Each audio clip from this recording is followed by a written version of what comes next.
Doctors who had to break the news. What reaction stuck with you the most? 1. During my last week in residency, I had to tell a mother that her daughter was going to die. She came in talking the night before and had surgery for a life-threatening problem, but we thought she would make it after. Halfway through the day, her vitals and labs took a nosedive, and it was obvious that our efforts had only temporized her, but we lost. She was intubated and peaceful but was young and had 2 small kids. We have all seen TV drama-style screams, pounding on the table, begging for someone to do something, sobbing. When it's real, it's so much more complicated. Her mom was crying on the floor, asking me to take her organs to save her daughter. I'm not emotional, but that day wrecked me.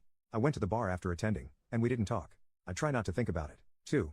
I worked in an internal medicine office and had to tell a patient that his HIV test came back positive. I asked the medical assistant to come get me as soon as he was checked in for his appointment so he would not have to wait very long for me in the exam room. I opened the door and he smiled and said, "I think I know what you're going to tell me." I nodded my head yes and he put his arms out to be hugged. He cried and we hugged. That was in 2016. I've retired from the clinic since then. He connected with me on social media. His viral load is undetectable and has a new job that he loves. 3. When I was a resident and training in the PICU, pediatric ICU, I had a family whose 3 sons were in a horrible car crash. One thankfully walked away with only a broken arm while the other 2, unfortunately, were admitted for severe injuries, and I was assigned to be their primary medical provider. It became clear after a few days one was going to make it through, but the other was not and was officially brain dead. I remember sitting down with the family to talk about the next steps as they wanted to withdraw care when Mom suddenly stopped me, hugged me, and said, "It's okay, we want to donate his organs before we withdraw care." The day he was born, I just knew I had to name him Valentino so he'd have a big heart, and now he can give that heart away to someone who needs it. I've never cried as hard as I did when they wheeled him to the OR for organ procurement, and I still tear up to this day. 4.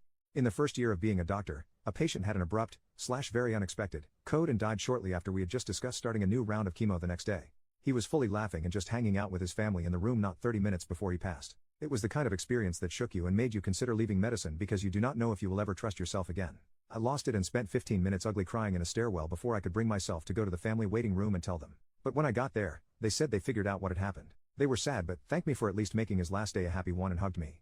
I slept on the floor that night out of exhaustion. Their reaction is the only reason I was able to peel myself up in the morning and get back to work. It has been years, but I will never ever forget it or him. 5. Doc. I just had a young lady die of a drug overdose. She was only 22. Her brother came as we were coding her. We had done everything and there was no bringing her back. I asked if he wanted to be in the room when we stopped, and he said yes. His reaction was heartbreaking. He screamed and cried and then picked up her body and whispered in her ear, "I love you so much. You're my best friend." And just held her and kept saying "I love you." All the staff had to take a moment after that. I've done this for 8 years, and that was one of the saddest, most heartbreaking things I've ever seen. I'll never forget them. 6. I was not a doctor but worked as a medical scribe. Basically, I went into rooms with the provider and listened to the story. The guy was DX with very severe cancer via outpatient PET scan and told by their crappy oncologist to come to the ER so someone else had to break the news so they could stay home. Anyway, I watched this otherwise cool provider take a 15-minute break after to go cry because the gentleman said something along the lines, "I am so thankful you were here today to help me, and I am so sorry you had to tell me this today."